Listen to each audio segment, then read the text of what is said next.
Assalamualaikum warahmatullahi wabarakatuh. Perkenalkan, nama saya Wahyu Sekar Larasati. Saya dari jurusan Pendidikan Biologi semester 6 STKIP YPM Bangko. Nah, pada kesempatan kali ini saya akan membahas materi tentang fotosintesis. Baiklah teman-teman, tanpa kita menyadari, udara yang kita hirup sehari-hari untuk bernafas berupa oksigen itu ternyata berasal dari tumbuhan dan organisme lain yang memiliki klorofil dan melakukan fotosintesis. Nah, fotosintesis sendiri itu adalah proses pembuatan makanan yang dilakukan oleh organisme yang berklorofil dengan bantuan cahaya matahari, sehingga nantinya menghasilkan bahan makanan berupa glukosa dan oksigen yang dilepaskan ke udara bebas. Secara umum, reaksi fotosintesis ini yang pertama bahan bakunya itu berupa air plus karbon dioksida. Kemudian dibantu oleh cahaya matahari beserta klorofil sehingga menghasilkan oksigen dan glukosa. Fotosintesis pada tumbuhan berlangsung pada organ yang dinamakan dengan daun. Namun, ada organ penunjang lainnya seperti batang dan akar. Nah, akar itu dia berfungsi untuk menyerap air dari permukaan tanah yang akan diteruskan ke batang. Lalu oleh batang akan diteruskan lagi menuju ke daun untuk keperluan fotosintesis, dan karbon dioksida tersebut datang dari udara bebas melalui stomata yang ada pada daun tersebut. Proses fotosintesis ini melibatkan dua reaksi, yaitu yang pertama reaksi terang yang terjadi di grana kloroplas dan reaksi gelap yang terjadi di stroma kloroplas. Sekarang, di manakah letak grana dan stroma kloroplas tersebut? Grana dan stroma kloroplas itu terletak di daun. Dan untuk lebih jelasnya lagi, mari kita perhatikan bagaimana struktur dari daun dan di manakah letak sebenarnya dari grana dan stroma tersebut. Gambar ini merupakan contoh penampakan daun yang seutuhnya. Namun, jika kita amati lebih lanjut dengan mengambil sedikit bagiannya, maka kita akan melihat beberapa jaringan yang ada pada daun tersebut. Ini adalah beberapa jaringan yang ada pada daun tersebut yang tadi kita telah mengambil sedikit bagiannya. Itu ada epidermis atas yang berwarna hijau, letaknya di atas ini. Lalu ada xilem yang berwarna merah dan floem yang berwarna biru. Ini merupakan berkas pembuluh angkut. Dan untuk yang di bawah itu merupakan epidermis bawah. Nah, selanjutnya untuk yang berwarna sedikit coklat ini paling atas itu dinamakan dengan kutikula. Dan yang di bawah ini ada stroma dan juga ada sel penjaga. Nah, di sini ada jaringan tiang dan jaringan bunga karang. Nah, kedua jaringan ini merupakan jaringan mesofil.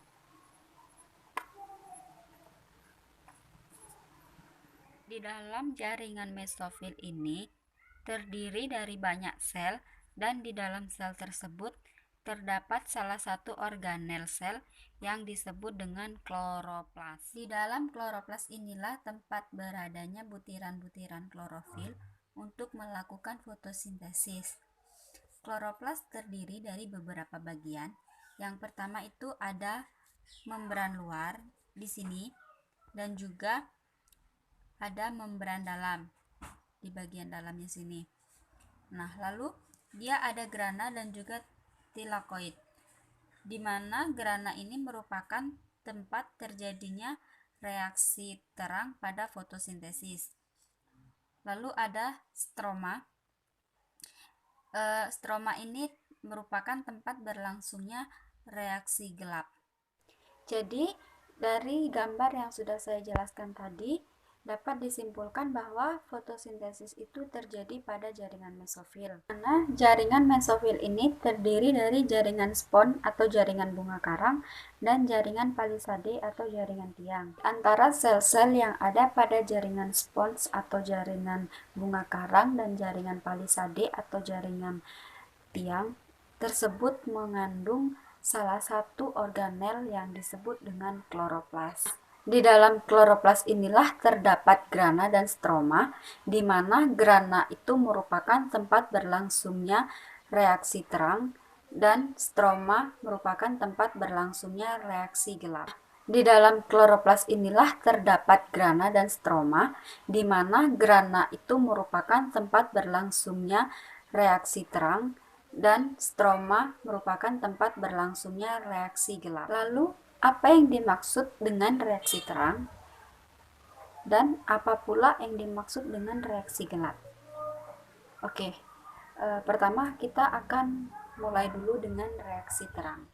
Reaksi terang adalah reaksi yang memerlukan energi dan cahaya matahari dalam proses reaksinya, yang nantinya akan menghasilkan oksigen dan ATP serta NADPH, yang mana oksigen tersebut akan dilepaskan keluar dan ATP serta NADPH akan digunakan untuk proses selanjutnya pada reaksi gelap. Pada reaksi terang ini ada yang disebut dengan fotosistem, yaitu pusat penangkapan cahaya yang di dalamnya terdiri dari klorofil yang memiliki panjang gelombang tertentu. Di sini ada dua fotosistem.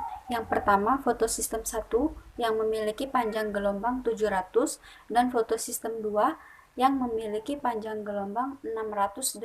Mana artinya pada fotosistem 1 yang memiliki panjang gelombang 700 itu hanya dapat menangkap cahaya yang memiliki panjang gelombang sekitar 700. Fotosistem 2 yang memiliki panjang gelombang 680 itu berarti hanya bisa menangkap cahaya dan menyerap cahaya tersebut dengan panjang gelombang 680. Pada reaksi terang ini terdapat dua reaksi, yaitu reaksi terang siklik dan reaksi terang non-siklik.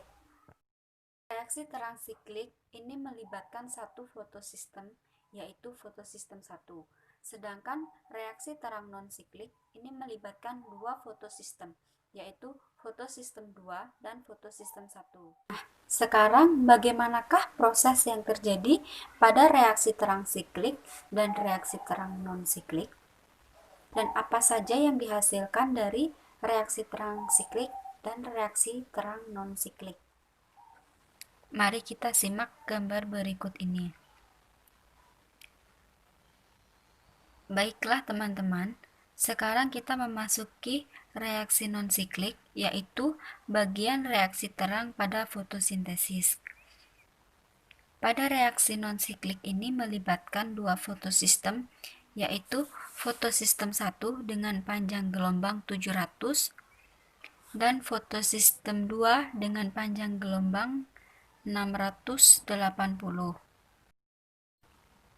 Pada fotosistem 2, cahaya matahari berupa foton akan diserap oleh klorofil yang ada pada fotosistem 2 ini, sehingga mengakibatkan terjadinya eksitasi elektron. Karena elektron tereksitasi, maka ditangkap oleh akseptor primer. Dari akseptor primer tersebut, elektron akan diteruskan kepada plastoquinon atau Peki. Kemudian disambut oleh kompleks sitokrom. Kemudian elektron akan diteruskan kepada plastosianin atau Pc yang selanjutnya menuju fotosistem 1. Akibat perpindahan atau transfer elektron dari akseptor primer menuju fotosistem 1, maka akan terbentuk energi dari ADP berubah menjadi ATP. Nah, karena elektron di fotosistem 2 ini sudah tereksitasi keluar, Jadi fotosistem 2 ini kekurangan elektron. Untuk melengkapi kekurangan elektron yang ada pada fotosistem 2, ini maka terjadilah yang dinamakan dengan fotolisis air atau hidrolisis air, di mana pemecahan molekul H2O atau molekul air dipecah menjadi H positif, oksigen, dan elektron. Kemudian, elektron yang terjadi dari fotolisis air ini akan melengkapi kekosongan elektron yang ada fotosistem 2. Kemudian, oksigen ini akan dilepaskan keluar dan H positif akan bereaksi nantinya pada fotosistem 1. Selanjutnya, kita masuk ke fotosistem 1. Sama seperti fotosistem 2, di mana cahaya berupa foton akan diserap oleh klorofil yang ada pada fotosistem 1 ini, sehingga mengakibatkan elektron tereksitasi keluar dan ditangkap oleh akseptor primer. Kemudian dari akseptor primer ini, elektron akan diteruskan kepada ferredoksin atau Fd. Ferredoksin ini kemudian ditangkap oleh NADP+ dengan bantuan enzim reduktase sehingga menghasilkan NADPH karena NADP+ bereaksi dengan H positif yang ada di fotosistem 2 tadi, maka terbentuklah NADPH. Nah, kembali lagi, karena elektronnya tereksitasi pada fotosistem 1, maka fotosistem 1 ini juga kekurangan elektron. Maka kekurangannya elektron tersebutlah yang akan elektronnya diambil dari fotosistem 2. Jadi, fotosistem 1 ini elektronnya menjadi stabil. Karena elektronnya sudah stabil, maka pada fotosistem 1 ini tidak terjadinya hidrolisis air atau fotolisis air. Nah, pada reaksi non-siklik ini hasil akhirnya adalah berupa NADPH dan ATP yang nantinya akan digunakan pada reaksi gelap. Kemudian oksigen ini nantinya akan dilepaskan keluar. Pada reaksi non-siklik yang sudah saya jelaskan tadi dengan gambar, dapat disimpulkan bahwa reaksi non-siklik pada reaksi terang ini melibatkan dua fotosistem, yaitu yang pertama fotosistem 1 dan fotosistem. Pada reaksi ini juga terjadi fotolisis air atau hidrolisis air, di mana air akan diuraikan menjadi hidrogen, oksigen, dan elektron. Dan hasil akhir dari reaksi non-siklik ini berupa oksigen yang dilepaskan keluar, kemudian ATP dan NADPH yang selanjutnya akan digunakan pada reaksi gelap. Itulah kesimpulan dari reaksi terang non-siklik. Lalu, bagaimana dengan reaksi terang siklik? Mari kita simak video berikut.